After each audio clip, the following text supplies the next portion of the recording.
Thank you all for the invitation to come to Owensboro. Thank you, Jim. You're welcome.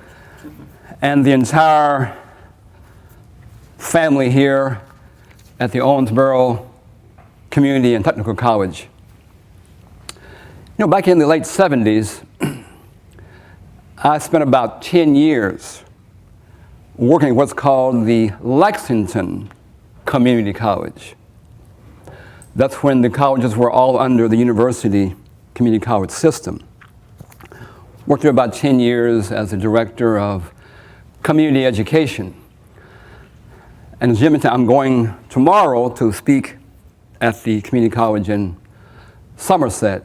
So I have a special affection, if you will, for community college staff and administration, and especially the students. So I want to thank all the students who are here today, who've taken time out of their class schedule, lunch schedule, Facebooking schedule, to be here. Now, I want to have a couple of questions, a show of hands. How many of you all in here are involved in the food movement? I see 3, 4, 5 hands. Okay. Well, if nothing else I say has any meaning to you, I would like for you all to recognize that we're all involved in the food movement because we all eat, we buy food, some of us prepare food, cook food, and most all of us waste food. So we're involved in the entire food system.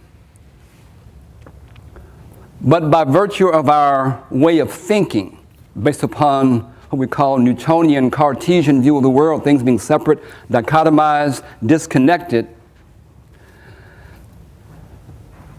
then we've been told, or we accept the notion that we're not involved in the food movement. Now, my dear friend Wendell Berry, one of his quotes is that eating is an agricultural act. See, I believe that everyone should learn how to grow food. See, I believe that every child, beginning at about 2.5 and 3 years old in preschool, at least K through 12, if not beyond, ought to have a garden or a farm, but a garden that's woven into their entire curriculum, where students are writing new music, performing new plays, new theater, new poetry about food. It's involved in the sciences, the math, the languages, learning the cultures of food. That's what I believe. This movement is called different things. My dear friend Will Allen in Milwaukee, who formed what's called Growing Power some 20 years ago, calls it the Good Food Revolution. Some call it the sustainable food movement, the local food movement, the food security, the food justice movement, the food sovereignty movement.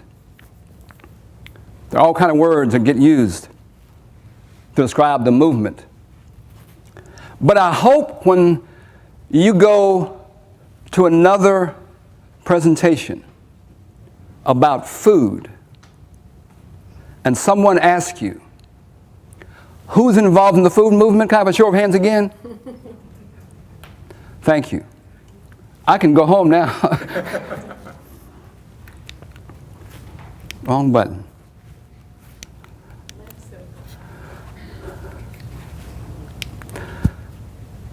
As Jim mentioned, I've been involved in various movements for 50 years. I began as a 10-year-old in the civil rights movement, sitting down, picketing, wading in, and things like that during the early 60s. And have been involved in the last 50 years in about every movement that we've had in this country. But I believe now that the movement towards creating sustainable communities encompasses all those movements. And I try as best I can to integrate the various wisdoms. See, I believe, for example, that human beings' actions to degrade Mother Earth are connected to our capacity as men in particular to abuse women and to oppress women. Those things are connected.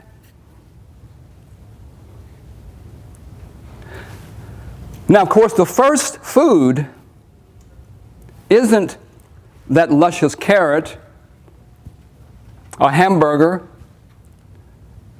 but the first food is when we're in the womb and the mother is carrying us. So our work must be to say, how well are we nurturing, protecting, educating women who provide the first food in the womb? That environment is sacred and must be protected and fed the most nourishing of food.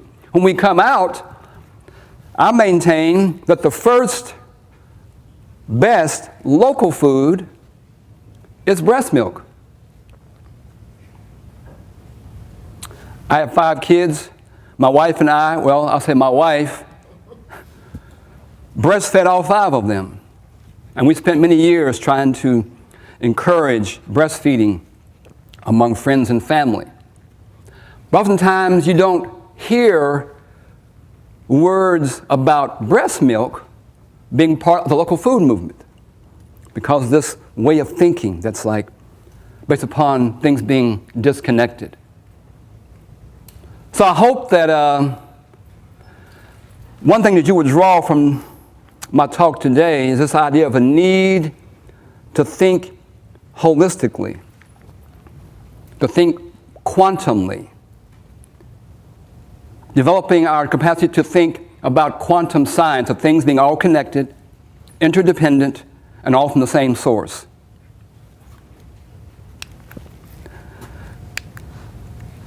Now, as Jim said, I founded in 2005 Sustainable Communities Network. We work on things at a local level, national as well as international. I have, as you see up here, I've spent time trying to help build some 30 school gardens in and around Lexington, some 40 community gardens.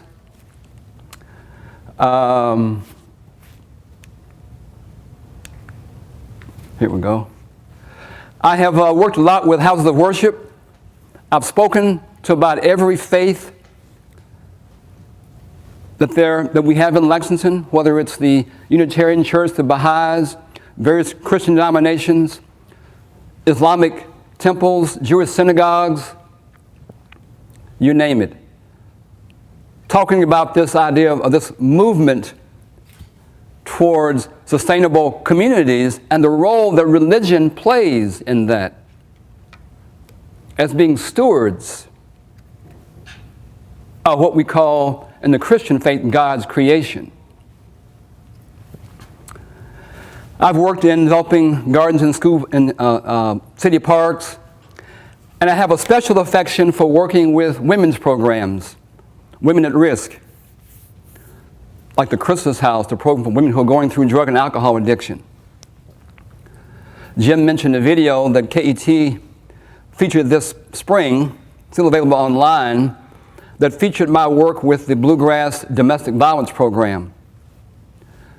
Moving that program from the development of a few raised bed gardens to now a whole 40-acre farm that now we're working on. We've hired a full-time farm manager, connecting this whole question of women, gardening, and healing.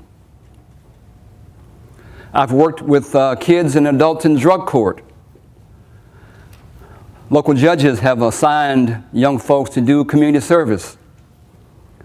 And we have them working in gardens. One of the judges, they're in Lexington, a good friend of mine, about once a month, she disrobes. Doesn't mean she's naked now. But she pulls her black robe off, puts her jeans on, her work boots, gets her garden trowel rather than a judge hammer there, gavel, and works in the garden, redefining what it means around what's called restorative justice. And in 72, almost 40 plus years ago, I was a founding member of what's called the Good Foods Cooperative. We began in 72 as a buying club of 15 people, and we had 3 areas of focus. One was local food. 2 was healthy food, meaning minimal processing, as well as organic food. And now our cooperative buys products from 250 plus producers. Food, we buy some clothing, we buy soap, we buy candles, calendars, photography, a whole host of things. So if you're in Lexington anytime in the next weeks or even years to come, stop by the Good Foods Market and Cafe. We have a restaurant, sushi bar. Now, we began the co-op long before the likes of Kroger's and Walmart and even Whole Foods began providing in stores now local food, organic food. And that's great.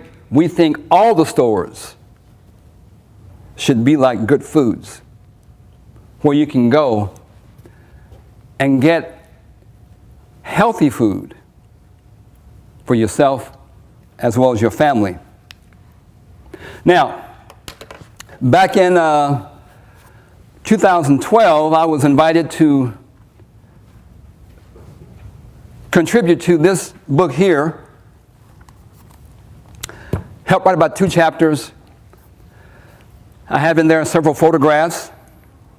Some of them, of course, are from gardens that I've worked on in Lexington, in Detroit, in Louisville,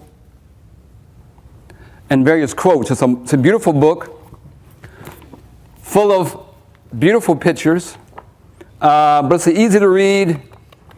It's a nice, good first book of what it means to create sustainable communities. You can get it online still, even though we have published like a sequel to it this past year. Now, oftentimes, if you look at diagrams in books or in lectures about sustainability, it shows these 3 circles. The idea of society, economy, and environment, when they're in harmony and synchrony, produce sustainability. Now I think that drawing has some weakness in it. I prefer this next one, where it shows 4 circles, adding faith or spirituality to this whole quest for sustainability. But now even this drawing that I've added faith circle, there's some weakness in that. Because if you notice, it appears that these 4 areas are all equal. That human society, human economy, human faith traditions are equal to the environment. That's an example of that old Newtonian way of thinking, that humans are superior. Humans know more than the earth knows. I prefer this drawing here of where you now see the earth as the large circle, and you see all of the human institutions as subcircles in the larger circle. That means that they're not equal. Oftentimes, humans lay witness to the power, to the magic, to the profound force of nature that tells us that we think we know it all, but we really don't. So it behooves us to recognize that we are a part of the larger whole. And we are, I think we were given life as a species to be stewards of the earth, to be protectors of the earth.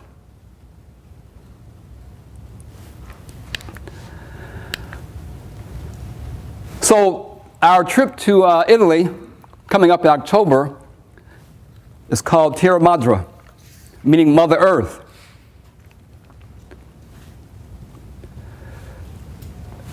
This is our home, only one that I know of, even though I heard that there were scientists who were trying to fashion a spaceship to go up and go to Mars and try to grow food.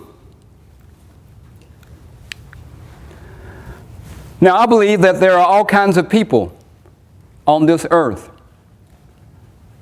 that we are related to. There are human people, there's air people, water people, rock people, plant people, animal people, and we're all related. I'm going to ask two more questions before I proceed. How many people in here, show of hands please, feel a very close connection with the environment? Oh, okay. Tell me why. We're all stardust. We're all stardust. We are condensed in human form. He's a quantum thinker. Who else raised their hand? Absolutely. Why else? Close to nature. Tell me why. Or close to the environment. Because everything we make comes from the earth. Yes. Yes. You know, you all are a good group, I must say. When I ask that question, typically, this kind of audience of maybe 100 people, 2 hands go up. But here I saw about 25 hands. Now, what I used to say is that, let me test how close we are to the environment, okay? If I had a watch on, I don't have a watch, I use a cell phone now for my time. But if you all spent just 5 minutes not breathing, you would see how close the connection is. Or if I asked you, have you had some water in the last week? I'm sure you probably would say yes. And where does the water come from? From our river and streams in and around Owensboro, maybe the Ohio River. If I asked if you had food in the last month, probably each hand would go up. Part of the problem is we don't think we're connected to these things. We call over there the environment, rather than us being a part of the environment.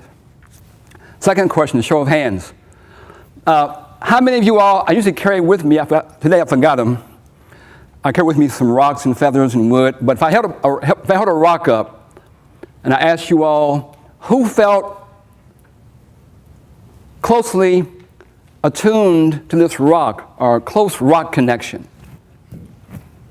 Any show of hands? Not a one, okay? Now, that's typical. because we don't want to be subject to rocks. But let me ask a question. Why is our blood red? Iron. Iron? Say it again? Iron. Iron. Exactly. If you look at the hemoglobin molecule, you will see iron in the center with carbon hydrogen around it. Now, chlorophyll looks almost exactly like hemoglobin. But it has what in the center? Magnesium. They're very, very similar. But it's iron that provides the red color for blood. Now, when I was growing up, Richmond, Kentucky, my mom used to say, Jimmy, you've been misbehaving. You got a hard head. And I probably do have a hard head. And we all may have a hard head, right? And we have pretty strong bones. What makes our bones so hard? Calcium. Calcium. And what else? Phosphorus. And about 23 or more trace minerals. Okay? So we're like walking rocks. But see, we don't think we're part of this family. We don't think that the air, the water, the plants, and animals all become us. That concept is integral to thinking and acting sustainably. That we're all interconnected, we're all from the same source, and that those elements that we think are out there are right here. Could you imagine if you didn't have that iron, but you had magnesium, you'd be a plant. But fortunately, the divine wisdom knew better than us and created these kinds of relationships. And we say they are sacred relationships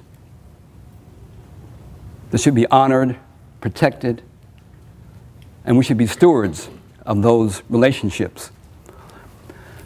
Now, I have in here a bunch of slides that I won't go through all of them, but one of the books I recommend is this book called The Great Work by Thomas Berry. And he's written a few others, Dream of the Earth, Universe Story, that describes this. And what's your name, young man, who mentioned the stardust? Austin. My name's Austin. Austin. Man, I'm going to give you a hand, Austin, okay? Within this book, Thomas Berry talks about the sense of universe story and stardust exploding out, condensing. See, I maintain that because we're stardust and we're all divine lights, okay? And our work is to bring light in and send light back out. In our words, in our deeds, bring light in, send light back up. And I have a whole story about that. Other writers I recommend, if you haven't read some works by Wendell Berry, good friend of mine, met him when I was at UK in college in the 60s. Been to his farm a number of times. I've shared the podium with him at numerous conferences. Joanna Macy, The Great Turning. My good friend Elizabeth Sartorius, Earth Dance. If you want to see one of the most beautiful websites on the net, go to her website, Elizabeth Sartorius. Beautiful website. And there are many other writers I recommend as well. This book right here called Planet U. Even though this is a community college, and the book title talks about universities, I recommend this book as part of your reading material. It's called Planet U, Rethinking the World as If the Earth Mattered. It takes a look at universities and colleges, their curriculum, how it's structured, the things they do, how students get taught, and it then projects if a university or a college cared about the earth, here's what it might do with its students, faculty, and staff. Marvelous book I recommend, based upon the idea of quantum science. Einstein says that we're all part of this web of existence. We're all interdependent.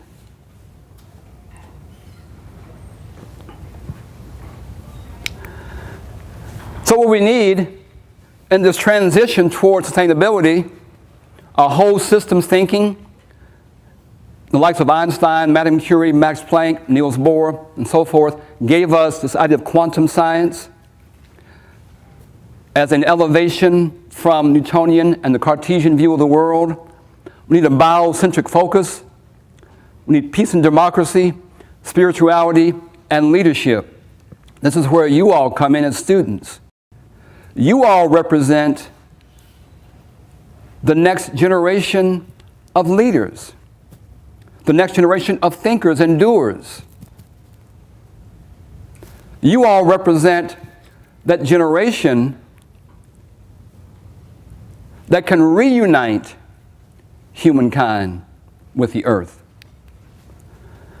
Now, what I'm going to do is skip through a bunch of these slides and get my way to our trip to Italy, because I'm sure that Joel Salatin covered a lot of things in here about food justice, food security, food sovereignty, the idea of what's called the industrial farming system that arose after World War II. Now, what happened around World War II was that as we were fighting wars in Europe, in Asia, we were fighting with all kinds of chemical weapons. Okay? I live in Richmond, and a mile from my house is the Army Depot. And it has there some 200 tons of chemical warfare or chemical weapons are stored there. And they're building this plant to burn them up. It would take 10 years to build the plant, and then 20 years to burn up all the chemical weapons. But anyway, we came back from the war with the stockpiles of chemicals. And the question became, what do we do with them? So the various agribusinesses, chemical firms convinced the U.S. government, convinced farmers that we should now use these chemical weapons that we've been using to spray on our farmland, use them as fertilizers, insecticides, pesticides. That's why if you wanted to make a bomb, where would you go? To a farm supply store. So for the last 60 years, we've had this great experiment that says if we just cover the soil with all kinds of fossil fuel-based fertilizers, pesticides, insecticides, we'll see if humans and nature can survive.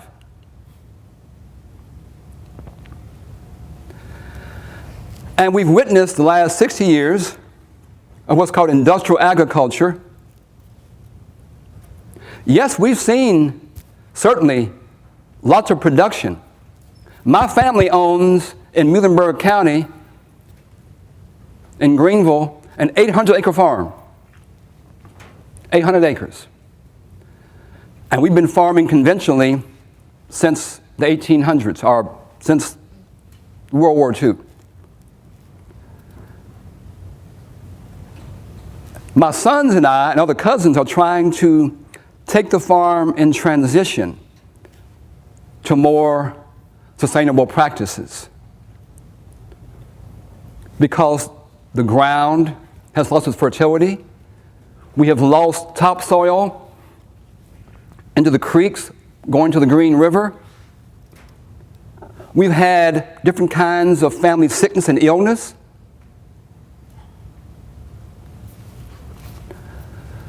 I live now on a farm in Richmond that's 30 acres that goes back in our family, the 1800s. And I'm trying there to move that farmland into a transition, trying to return fertility, planting green manure crops, planting native grasses and flowers, trying to bring back the pollinators, the bees, the butterflies, things like that, because there were very few, if any, around. So we're in transition. And many of you all here probably are sons and daughters of farmers. Maybe you all are farmers. So I respect what you do. Respect the work of your parents and grandparents. But I would encourage you to think about this need for this transition, moving away from industrial agriculture, fossil fuel-based agriculture, to a more sustainable practice. And that movement is occurring locally, here and around Owensboro, throughout Kentucky. UK recently, about 4 or 5 years ago, developed its own sustainable agriculture program. It's a global movement. Now, I'm going to do a personal journey. I meet people all the time who are opposed to this idea of not using fossil fuel-based fertilizers, chemicals, Agent Orange, other kinds of sprays. They're opposed to the idea of, they call it going back to back-breaking work. They think it won't work. They say, we're feeding the world. We're producing tons and tons of food. But you know, we said something very similar 200 years ago. We said in the South, right here in Owensboro, we said we can't do agriculture without free labor, but enslaved people. It won't work, it will collapse. And we fought a war about that. But we proved that you could do farming and agriculture globally without enslaving millions of people. So in a similar way, we're faced with a similar kind of challenge to think differently. Not to defend the past, but to be architects of the future. That's your role as students. You're all architects of the future, and whatever role you might play it in. Now, if I can quickly, Jim mentioned that I'm wearing this shirt that is a shirt that I've made up a few days ago.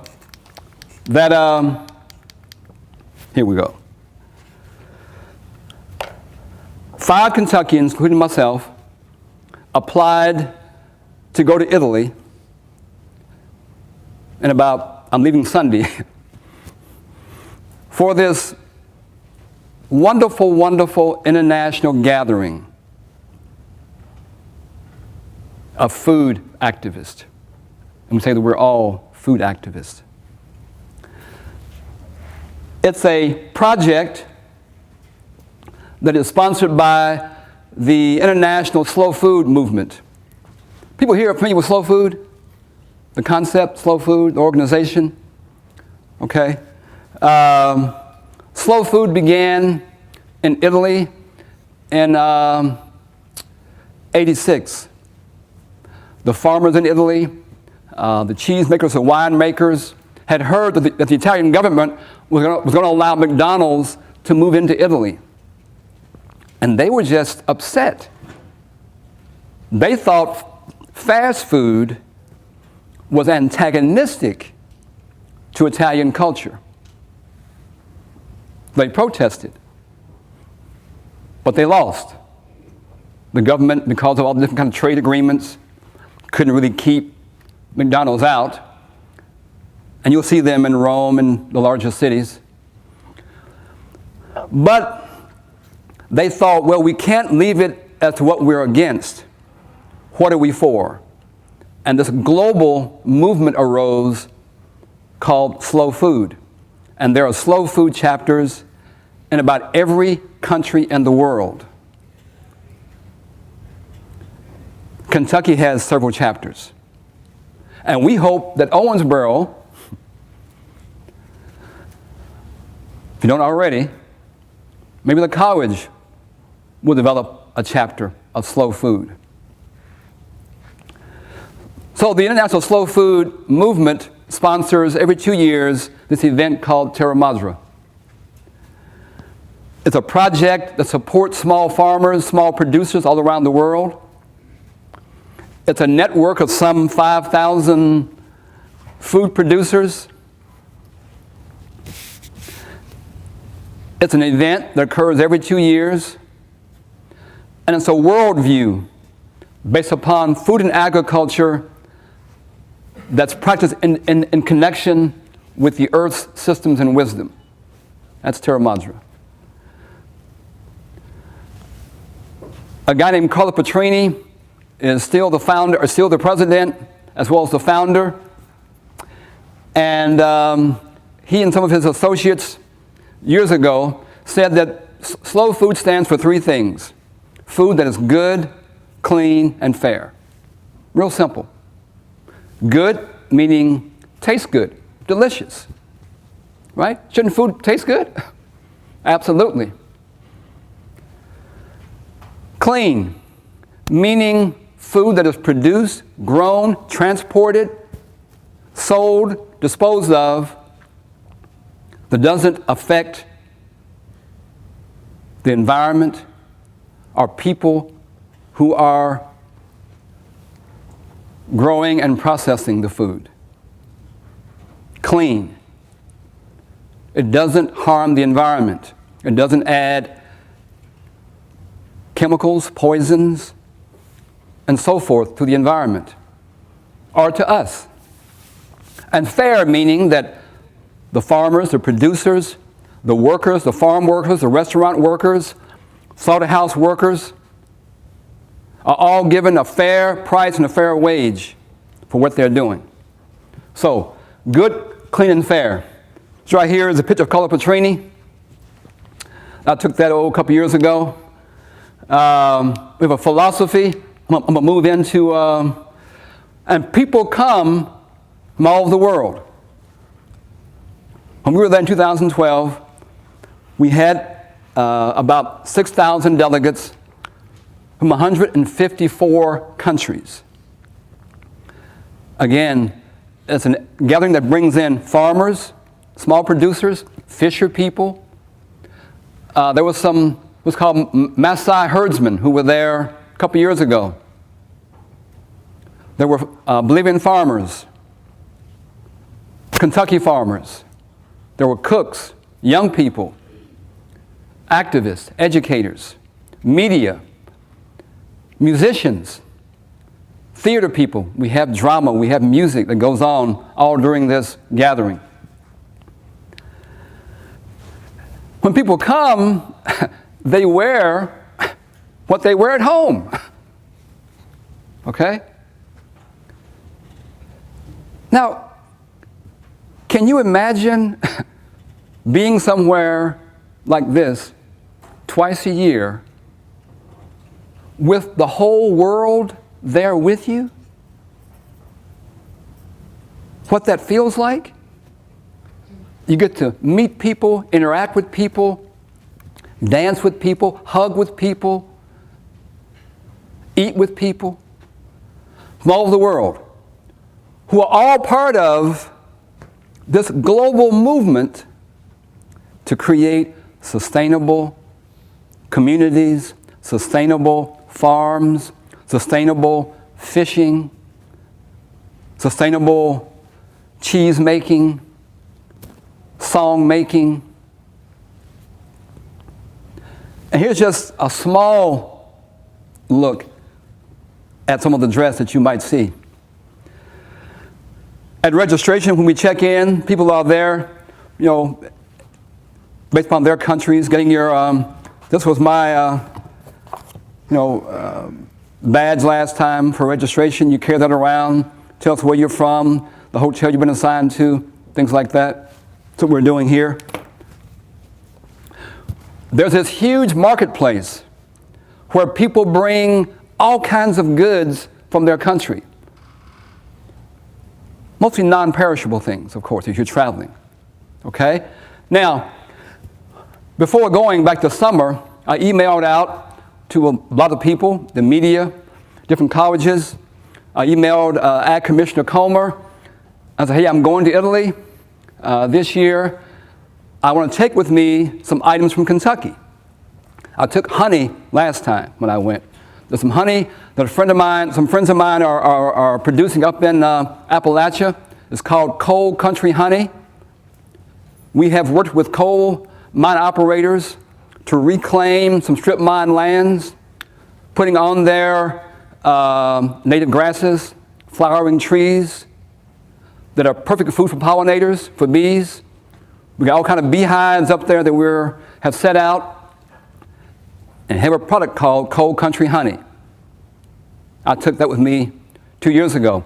Well, Commissioner Comer said, well, Jim, that sounds great. Come to Frankfurt, come to our office, and we'll get you a box of some Kentucky stuff. So I got a whole box of it, some sorghum, as well as some granola that's made from Kentucky oats and Kentucky flax and things like that we'll have at our USA exhibit booth, sharing from the USA in Kentucky.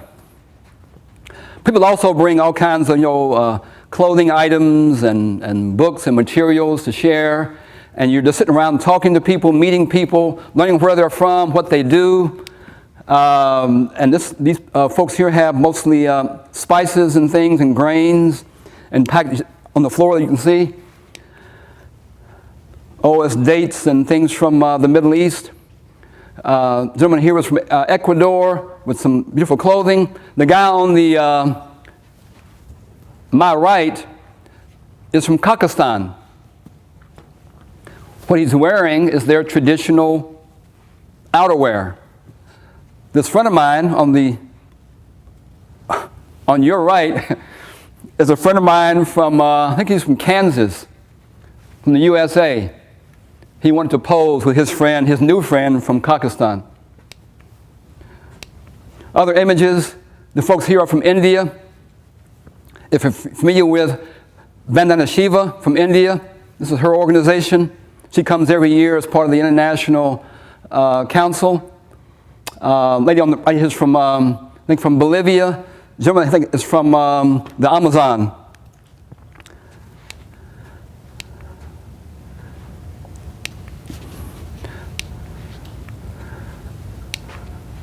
Now, this is the kind of a look at the opening ceremony. Like the Olympics, okay, this is like the size of Lexington's Rupp Arena, holds about 20,000 people. On the floor are some 6,000 delegates. But around there are observers, media people, local people who come out for the opening ceremony. People come in under their flag, okay? So we have someone who's already chosen to carry the flag for the USA, and you're hearing this reading of the alphabet, Albania, and all these. It's just an amazing experience to see individuals come in with their flags, and then they go to the stage on the far right there to sit on the stage. Opening ceremony. Now, this is mentioned because this blurry picture is a young man named Sam Levin. In 2008, Sam Levin, who's from the Boston area, was selected to give one of the major talks at the opening ceremony. Now, if y'all have pencils or paper or computer writing on, do me one favor, and that is write down his name and then go online to YouTube and do a search and look up Sam Levin and listen to his presentation that he gave in front of 20,000 people. Now, Sam was one of the founders of a school garden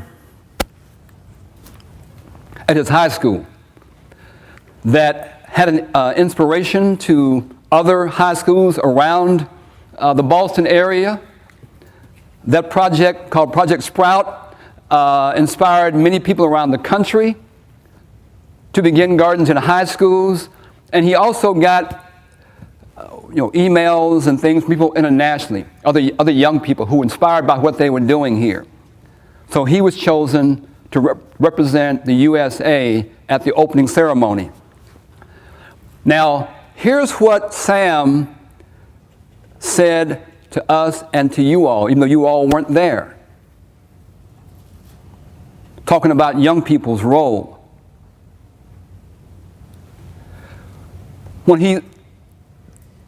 As he was talking and got near the end, I was crying. What he was saying. Here's his last quote. Sam says to the adults that what all of you all have started is an unbelievable beginning to a powerful revolution.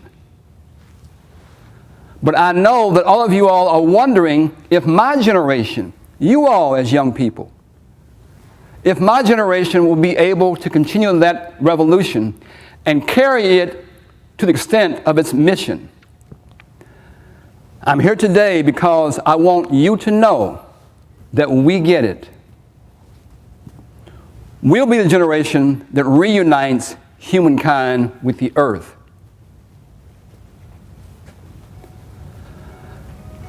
So I hope you all will listen to Sam Levin's presentation and be as inspired as I was, because some of you all here in this audience today might be inspired to apply to go to Terra Madre in 2016. Maybe your work on your farm or in the ag program here at the community college, or your work with women's programs, or your work to support the farmers market, or your work to bring farm to school to the community college. You never know. But part of my mission in coming here today and going to Somerset is to provide information about this experience and to inspire you to become even more involved in the food movement.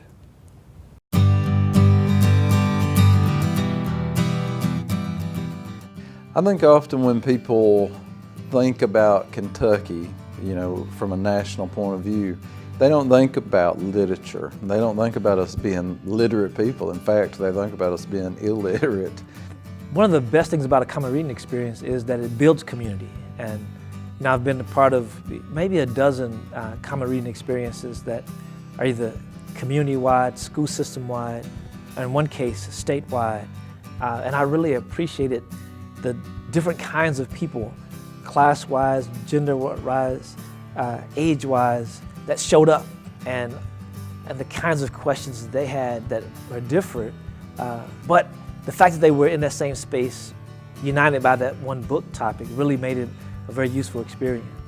For the reading of In Country, the students, I guess it had gone all over the campus in different kinds of classes, so that chemistry students were reading the composition of Agent Orange, which was used in Vietnam, and the literature students were studying the imagery, I guess, but people were writing poems. There were a lot of activities in different disciplines that were related to the novel In Country.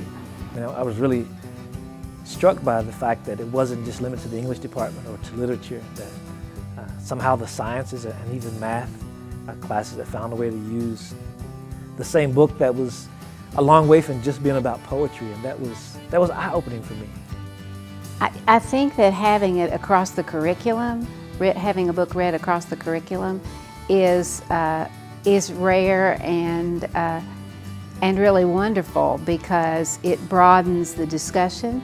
It was just so nice to come here and have an audience that had really read the book and really engaged with it and learned about it in their classes. You don't often get to read to people who know your work, and who, particularly in this case where you've read it in the context of a college community.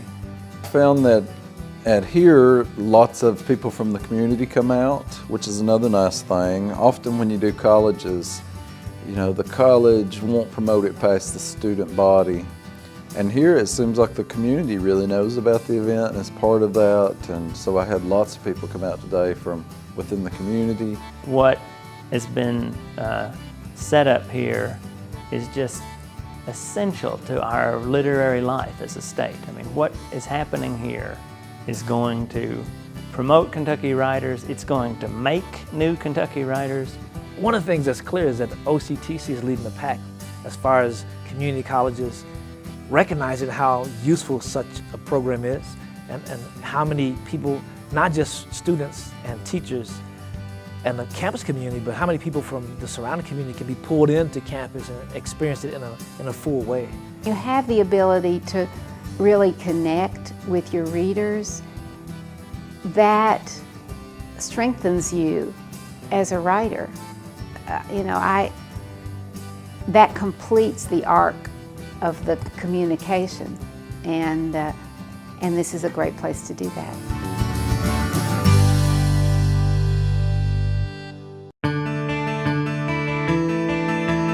This has been a project that has tied two different programs together, different instructors, different classes. More so than two different programs, we've actually reached out across the college to computerized machining, manufacturing, welding, and incorporated really 4 programs when it's all said and done. Everything was built by the students. They took their time as far as polishing, make sure everything was in specs and stuff. But then as we incorporated all of it together, there was some fabrication work to this, and made sure that all of the students, you know, they had to step up a little bit on this particular end. As far as the wires, adapting the fuel injection system to 1965 Cobra. The first question we get is, how does this vehicle fit into a quality automotive program today?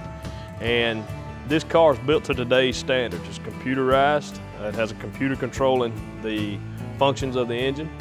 The vehicle is fuel injected. So it meets today's standards from front to rear. Students have built every part of this project. They can get approximately 88% of all of their competencies on it. Now, we're a NATEF accredited automotive program here, which means we have certain tasks. For instance, a student has to do so many brake jobs, so many parts of the brake, the engine, so we're required to do those. So my question was, now we've got this Cobra to work with, how are we going to make this all fit together? The neat thing that came from the Cobra was not only were the students doing their task, which they're students and this is still school, so sometimes you run into students going, I don't want to do that again, I've already bent one line, what do you mean I got to bend another line? With the Cobra project, they did their initial task. They had to get them right. They had to do them so many times before they had the opportunity to work on the Cobra.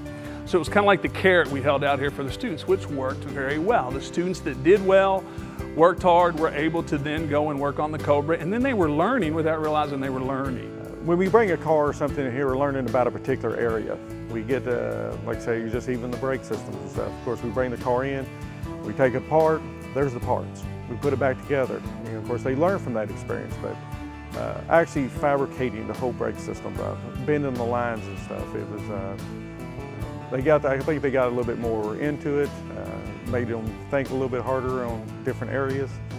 It kind of breaks up the normal routine of the training that we've always been doing, and it gives them, it excites them. You know, it gives them something to work forward to be able to take out into the public and let the public see what we're doing here. We have not only foundation and college support, but we've also got community support, support from industry partners, donations. Royal Purple Racing Lubricants come on board, supplied all of the lubricants for the engine, transmission, differential, and so forth. We've had Palmetto Pony Parts come on board for any Ford engine upgrade parts. Raven Tire sponsored a complete set of tires for the car. PPG stepped up to the plate and is supplying all of the automotive finish for the vehicle, as well as PPG rep has came in to oversee the students and the program spraying, painting of the vehicle. Most recently, Gates Corporation has came on and sponsored this project as well with the belts and hoses. And the Kentucky Corn Growers Association have really stepped up to the plate. The vehicle is ethanol powered. It's E85 powered. The corn growers approached us with this project and said, what can we do to help you with this project? So we discussed it and said, well, we'd like to run it off of E85. They said, is that possible? So we converted the vehicle, we changed the heads, the computer programs, and turned this vehicle to an E85 powered vehicle. These partnerships are very important because these individuals and these companies are the ones that are hiring our graduates, and we're training the best quality graduates here at the college for positions in these fields that these companies offer. When I first came here and we first started going right before the Cobra got here, we had one full-time morning program for first-year students, and we had a full-time, basically, second-year program. So the students came in, they went through their first year of classes, then their second year they had me. One of the neat things that we have seen come from the Cobra is student engagement. Students coming in here on a Saturday to work on a car, basically they're doing schoolwork. Now, how many of us know somebody that's willing to go to school on Saturday? Our students were willing to do that, where the word kind of got out, and other students began to hear about this car that we're building and all of that, to where right now we have two full-time first-year programs. We have a morning program and an evening program. Now, some of that is due to the changes that have taken place here and the quality of the program, NATEF accreditation, but part of it is the students are very excited about the privilege to be able to work on that Cobra. We also have a full second-year program. So another benefit of the Cobra for our program has been we have really seen amazing growth over the last 2 years, and part of that has come from the Cobra. The overall goal of this project was to develop a project or incorporate a project into our curriculum here at the college that would showcase the quality of programs we have, showcase the quality of student we have, our graduates we have to place in the field, as well as give us a project that we could use to market the programs and the college as a whole. That goal has been met, or those goals have been met, but we've also, with the incorporation of community partners, the alternative fuel initiatives and so forth, we have met those goals and surpassed meeting other goals in the process.